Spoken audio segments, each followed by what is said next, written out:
কখনো কখনো জীবনের সেরা মুহূর্তগুলো কোনো পরিকল্পনা ছাড়াই ঘটে যায়।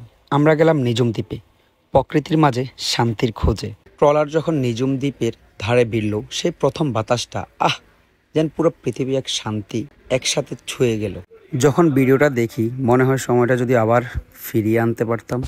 সাথে বন্ধুদের হাসি, শাওন ভাইয়ের গল্প এবং নিঝুম দ্বীপের শান্ত নীরবতা সবকিছু আজও মন ছুঁয়ে যায়। তারপর শুরু হলো আসল অভিযান, হরিণ দেখা, নৌকা ঘোরা, পথে পথে টাটকা খাবার খাওয়া আর বন্ধুরা মিলে অপুরন্ত হাসি। টাঙ্গুরা হাওরের ফিলটা পাচ্ছি, এইটাই সত্যি। আসলে আপনারা হয়তো অনেকে বলবেন যে এটা টাঙ্গুরা হাওর বা এটা ওইটা না, এটা হচ্ছে যে আমাদের নোয়াখালী হাতিয়াতেই নিঝুম দ্বীপে। তানভীর ভাইরে ভাই অনেক অনেক ধন্যবাদ আমার এই বিনা টাকায় বাংলাদেশ ভ্রমণ জার্নিতে।